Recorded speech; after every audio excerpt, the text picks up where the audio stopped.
Sir एक second सामने sir आए आ रही तो सर सामने देखिए एक सेकंड सर सामने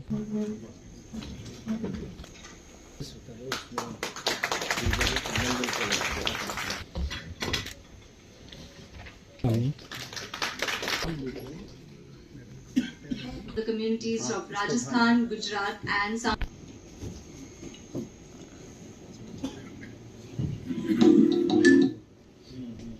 गाड़ी पीठ पर ये लेकिन आज दिन में सब खत्म कर दी की जागो होता सब हुई के खेल लिए थी कि लोगों would like to address my key speech today in the opening. First of all, thank you very much, Madam Secretary, to come here for a long way. But it was an incredible journey. The Kennedys continues to have until. So initially we thought that we are going to have the end of the year of the Kennedys, but it's going to have some more 6 months or so. So this year, year of the Kennedys will continue at some point of 2025. And also my ADG mentioned that the 2026 we're going to have another year of herders and rangeland. So it is a combination, and we are very important on this issue. And we recognize the vital contribution the communities make to the livelihood, food security, and the nutrition and the culture, and achieving UN Sustainable Development Goal (SDG). And I welcome you, all representatives, here again.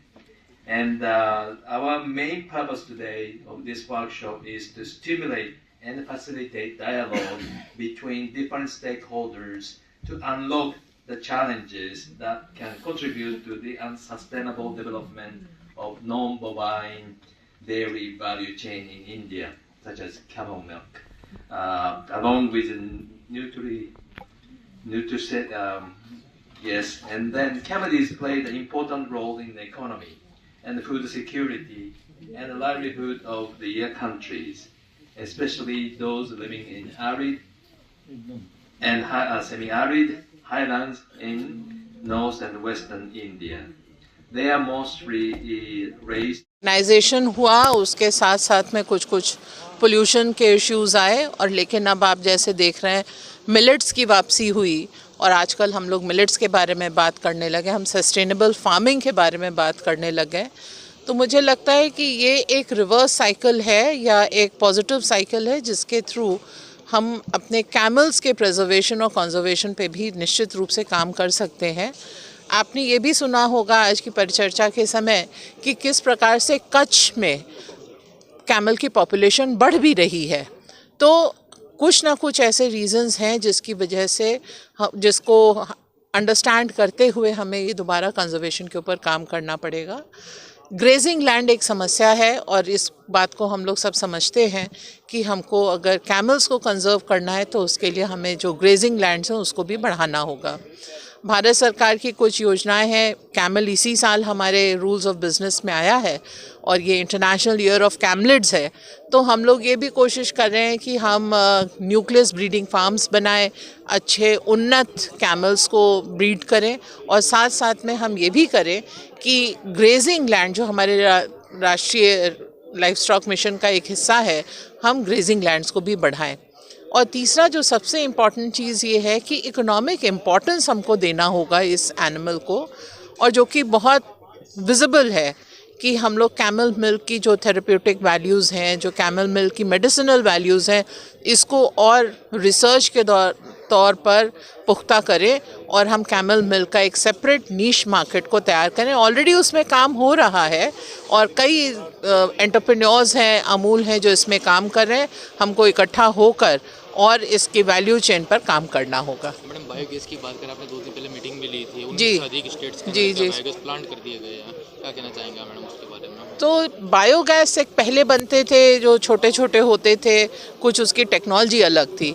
अब जो हम biogas बना रहे हैं वो different technology है।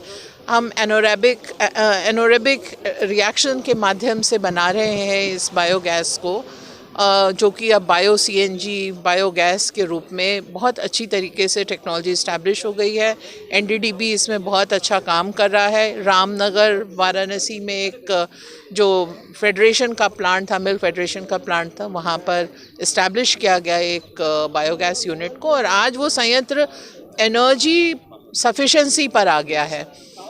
Maruti Suzuki के साथ भी एक MOU हुआ है, तो इस जो गैस अब प्रोड्यूस हो रही है उसको हम कमर्शियली व्हीकल्स में भी यूज़ कर सकते हैं। अमूल ने अभी एक क्लीन फ्यूल रैली भी ऑर्गेनाइज़ की थी भारत के चारों कोनों से। तो बहुत सारा काम हो रहा है और हमारा उद्देश्य ये है कि इस प्रकार के बड़े संयंत्र हम हर स्टेट के मिल्क फेडरेशन के माध्यम से तैयार करें, और निश्चित रूप से मुझे उम्मीद है अगले वर्ष में हम लोग इस काम को भी पूरा कर पाएंगे। मैडम, बॉर्डर क्षेत्र है राजस्थान, हरियाणा, पंजाब और गुजरात और लेह साइड में BSF की बड़ी अहम भूमिका रहती है। BSF एक ऊँट को पालक के रूप में भी देता है, और एक सुरक्षा की दृष्टि से देखा जाए तो BSF एक महत्वपूर्ण रूप से ऊँट की अच्छी भूमिका निभाती है। मैडम, क्या कहना है? नहीं, BSF की जहाँ तक बात है तो हमारे जो ऊँट है बॉर्डर एरियाज़ में उनका बहुत यूज़ हो रहा है, और जो यूज़ हो रहा है लगातार पेट्रोलिंग के लिए इस्तेमाल होता जा रहा है। In spite of the fact कि बहुत सारे बॉर्डर रोड्स बन गई हैं, परंतु उसके बावजूद भी हम लोग आगे कर रहे हैं इस काम को। आज ही मैंने बात की थी, तो प्रत्येक वर्ष करीब 450 के करीब में कैमल्स हर साल लिए जा रहे हैं। ये संख्या बढ़ाई जाएगी, तो BSF का भी इसमें बहुत बड़ा योगदान है। Thank you. कैमल हमारे बिजनेस एलोकेशन रूल्स में इस साल सम्मिलित हुए हैं, एंड उसके लिए एक नई योजना नेशनल लाइव स्टॉक मिशन के अंतर्गत क्रियान्वित की गई है। ये थोड़ा दुर्भाग्य भी है कि इस साल जो हम लोग देख रहे हैं, जो अभी हम लोग आज मिले हैं, तो इस बारे में बात हो रही है कि किस प्रकार से ऊँटों की संख्या कुछ कम होती जा रही है, और हमको इसके लिए कुछ कारगर उपाय करने होंगे। हमारा ये एक राष्ट्रीय बहुत महत्वपूर्ण प्रजाति का जानवर है, और शिप ऑफ द डेजर्ट, रेत का जहाज कहा जाता है इसको। मेरे ख्याल में सबसे ज्यादा पॉपुलेशन कैमल की इसी बेल्ट में है जो रेतीला इलाका है और कच्छ में है। हमको कुछ ना कुछ काम करना होगा इसके लिए। हम अपने लुप्त होती हुई प्रजातियों को ऐसे लुप्त नहीं होने दे सकते। बहुत सारी बातें हुई, और बदलते समय में जो डॉक्टर मित्रा पूछ रहे थे डॉक्टर सावल से कि ऐसा क्या हुआ कि 70 के दशक में ये बढ़ा और फिर घटा, तो एक बहुत इसका सीधा सा आंसर ये भी है कि जैसे जैसे मैकेनाइजेशन हुआ वैसे वैसे ऊँटों की संख्या कम होती गई। But there are other factors also, और कोई भी जानवर किसान तब रखते हैं जब उसकी कोई इकोनॉमिक बेनिफिट होती है। मुझे नहीं मालूम है यहाँ पर ऊँटों के फार्मर्स हैं यहाँ पर, क्या आप लोग ये बात बता पाएंगे कि एक दिन में ऊँट को कितना रुपया का रख रखाव चाहिए होता है, या एक महीने में कितने का खर्चा हो जाता है? कैमल जो है mostly female camel herding system जो है उसमें 1 पैसे का खर्च नहीं है खाने में, क्योंकि वो 5 किलोमीटर से लेके 15 किलोमीटर पर डे जो है, जो नेचुरल जो प्लांट जो है, पेड़ पौधे हैं, वो खा रहा है। तो उसके लिए कोई चाहिए नहीं है। अगर स्टॉल फीडिंग करते हैं तो टोटली कैमल मिल्क की जो क्वालिटी है वो खत्म हो जाएगी, वो खत्म हो जाएगी। दूसरा है कि ऊँट को चाहिए जैसे गौशाला की तरह हम लोग एक जगह नहीं रख सकते। I have experience like 33 years I working for camel. जो ऊँट जिसको हम मरुभूमि का जहाज बोलते हैं, डेजर्ट का शिप, उसका संख्या लगातार घटती चली जा रही है। और जो 2012 में जो सेंसस हुआ था और 2019 में जो सेंसस हुआ, उसमें देखा गया करीब 37% संख्या में गिरावट आई है। एक चिंता के विषय है भारत सरकार का भी, राज्य सरकार का भी। तो इसमें मिलके 3-4 चीज़ हम लोग करने की कोशिश कर रहे हैं इंटरनेशनल ईयर ऑफ कैमिलिड्स में। एक तो जो ऊँटों की दूध की जो एक थेराप्यूटिक वैल्यू है, मेडिसिनल वैल्यू है, इसका क्लिनिकल ट्रायल करके इसका मान्यता दे दे ताकि एविडेंस बेस्ड बात हो जाए। इसका वैल्यू चेन के साथ साथ मार्केटिंग चैनल बढ़ाया जाए, ब्रीड का कंजर्वेशन हो और उसके साथ साथ एंटरप्रेन्योर को भी आगे लाया जाए। मार्केटिंग चैनल नहीं बनेगा, हम लोग इकट्ठा नहीं कर पाएंगे, तब तक इसके आगे नहीं हो पाएगा। तो एक सब लोग मिलके यही प्रयास है हम लोगों का कि हम कैसे मार्केटिंग चैनल को, मार्केट को और रिसर्च इंस्टीट्यूट को, फार्मर्स को, एंटरप्रेन्योर को इकट्ठा लाए और आगे इसके बारे में ऐसे काम करें ताकि इसका एक धारावाहिकता भी बने रहे और काम चले। ठीक।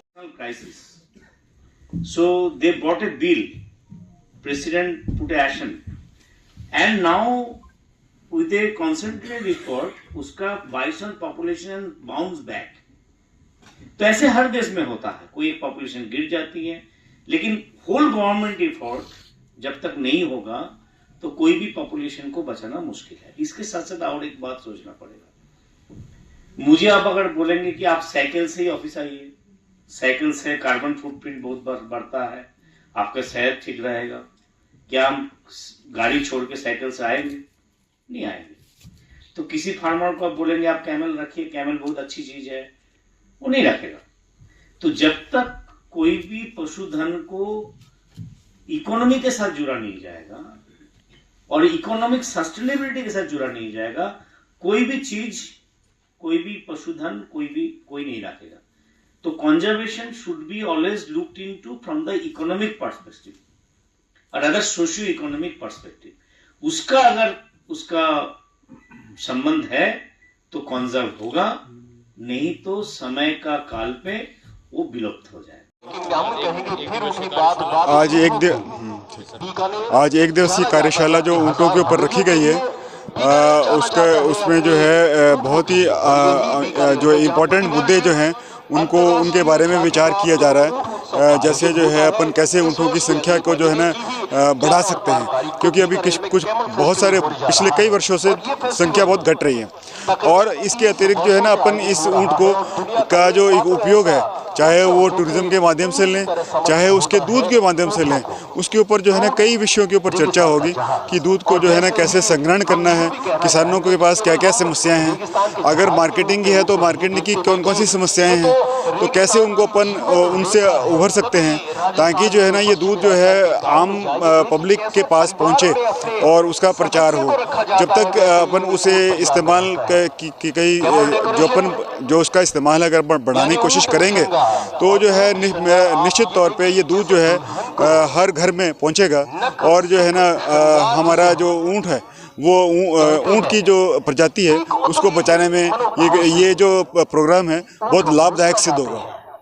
हाँ, आज का ये प्रोग्राम इंटरनेशनल ईयर ऑफ कैमिलिड्स का जो 2024 पूरा साल को मनाया जा रहा है विश्व में, उसके तहत भारत में हमारा जो फूड एंड एग्रीकल्चर ऑर्गेनाइजेशन है दिल्ली में, उसका जो ऑफिस है वहाँ से रिप्रेजेंटेटिव आए हैं और उनके सहायता से हमारा NRC कैमल कैंपस में ये प्रोग्राम आयोजन किया गया है, जिसमें हमारा मॉर्निंग सेशन में हमें सेक्रेटरी मैडम से भी जो department annual husbandry and daring उस मिनिस्ट्री का मैडम सेक्रेटरी आई थी और उनके साथ भी वार्तालाप हुई।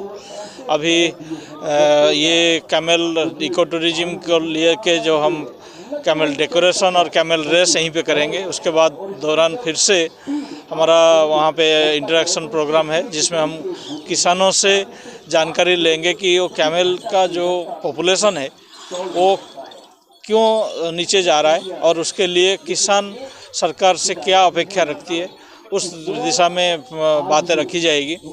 और उसमें मैं मेरे तरफ से राज्य सरकार से भी आह्वान करूंगा कि इंटरनेशनल ईयर ऑफ कैमिलिड्स तो ये 2024 को किया गया है, लेकिन हमारे राजस्थान के लिए ऊँट जो है ये 365 दिन का है, एक दिन का नहीं है। तो हमें 365 दिन उसके बारे में सोचना चाहिए और इस दिशा में जो ऊँट की मरुस्थल का जहाज के हिसाब से जो पहले से हम उपयोग ले रहे थे, उसके अलावा इसका दूध का जो औषधीय गुण है, उस औषधीय गुण को ध्यान में रखते हुए उसके ऊपर रिसर्च एंड डेवलपमेंट में काम होनी चाहिए। उसके बाद जो कुछ पॉलिसी राजस्थान सरकार ने इम्प्लीमेंट किया है, वो 2014 में फिर 2015 में जो पॉलिसी हुआ है, अभी 10 साल हो गया। राजस्थान सरकार को ये महसूस हो गया होगा कि ये पॉलिसी ही एक कारण है जो ऊँट की संख्या नीचे जा रहा है। तो मेरा इसलिए राजस्थान सरकार से पहले आग्रह है कि जो ट्रेड के ऊपर रेस्ट्रिक्शन रखाया गया है, जो बैन रखा गया है, इस ट्रेड रेस्ट्रिक्शन को हटाया जाए। ये राजस्थान का राज्य पशु तो है, लेकिन ये दूसरे राज्यों में भी जाने की व्यवस्था होगा तो इसका जो वैल्यूएशन है वो बढ़ेगा। जो भी किसान ऊँट पालता है उसके बच्चा पैदा होंगे, बच्चा को सब जो बिक नहीं पाएगा दूसरों को अच्छे मूल्य पे, तो वो पैदा क्यों करेगा। और ये कारण है जो, और एक कारण हम कहेंगे कि जो आजकल जो फॉरेस्ट पॉलिसी है, उस फॉरेस्ट पॉलिसी में सभी जानवरों को मना किया गया है फॉरेस्ट में ग्रेजिंग के लिए, ब्राउजिंग के लिए। मेरा मानना है कैमल ऐसा एक पशु है जो एनवायरनमेंट के लिए सहायक है, फॉरेस्ट के लिए सहायक है, इसलिए कैमल को फॉरेस्ट में अलाउ कर देना चाहिए। तो उससे किसान अपने घर में कैमल को खड़े करके खिला नहीं सकता, जिसमें करीब 200 रुपया खर्च हो जाता है। जब इसको फॉरेस्ट पॉलिसी के तहत इसको अलाउ किया जाएगा तो कैमल का एक आदमी पूरा एक फ्लॉक लेके घुमा के ले आया तो उसमें उनका पेट भर जाता है, और जो उसी से जो दूध आएगा वो दूध में औषधीय गुण की और ताकत की ज़्यादा मात्रा रहता है, जबकि हम कहीं पे खड़े होके उनको खिलाने के से वो मात्रा कम हो जाता है। तो ये कुछ बिंदुओं के ऊपर राज्य सरकार को मैं आह्वान करूंगा कि वो ध्यान दें। आज की परिचर्चा का विषय भी इसी कैमल मिल्क मार्केटिंग और सप्लाई चेन के ऊपर है। तो मैं आशा करता हूं कि FAO के सहायता से इंटरनेशनल, अभी हमारे दिल्ली से मिनिस्ट्री भी पार्टिसिपेट किया है, इस दिशा में कुछ ठोक पदक्षेप लें जिससे कैमल की उत्थान हो। और ऐसे ही कुछ मेहमान आज हमारे साथ आए हैं। मैं रेस्पेक्टेड अलका मैडम का, मित्रा साहब का, मिस्टर टाकायपू हागीवाड़ा का और मिस्टर सावल साहब का, और जो BSF के ऑफिसर्स आए हैं, हमारे डायरेक्टर साहब आए हैं, यूनिवर्सिटी से प्रोवीसी आए हैं, और गवर्नमेंट ऑफ इंडिया के जो ऑफिसर्स आए हैं, और सबसे महत्वपूर्ण जो पशुपालक यहाँ पे आए हैं, मैं आप सबका बहुत बहुत बहुत बहुत वेलकम करता हूँ। मैं अपनी बात कहूँ ऊँटों के बारे में, उससे पहले ऊँटों की एक कहानी है मैम, तो मैं किसी फंक्शन में जरूर बताता हूँ, तो आपकी अनुमति हो तो वो मैं सुनाऊंगा। एक नवयुवक था, वो कहता था कि मेरे जीवन में समस्याएं बहुत हैं, ऑफिस में समस्या, घर पे समस्या, बच्चों की समस्या, पत्नी की समस्या, पड़ोसी की समस्या। तो उसे पता लगा कि एक बाबा है, उसके पास 100 ऊँट हैं और वो सब समस्याओं का समाधान कर देते हैं। तो युवक बड़ा उत्साहित हुआ, वो ऊँटों वाले बाबा से मिलने गया और बाबा ने कहा कि बेटा आज तो शाम हो गई, आज मैं समाधान नहीं कर पाऊंगा, कल सुबह तेरे समस्या का समाधान करूंगा और सभी समस्याओं का समाधान कर दूंगा, पर मेरे जो ऊँटों का रेवड़ है उसकी देखभाल करने वाला जो व्यक्ति था वो आज बीमार हो गया है, तो तू ऐसा करना, आज रात को ये काम तू कर ले। बोले बाबा मुझे क्या करना होगा? बोले रात भर ऊँटों को संभालना होगा और देखना कि जो सब ऊँट सो जाएं तो तू भी सो जाना। तो उसने ऐसा ही किया। अगले दिन वो युवक गया बाबा के पास, ऊँटों वाले बाबा के पास, बहुत परेशान। बोले मैं तो और ज्यादा परेशान हो गया, मेरी तो समस्या का कोई समाधान ही नहीं हुआ। बोले होगा, धीरज रख, शांति रख। बोले रात को क्या हुआ?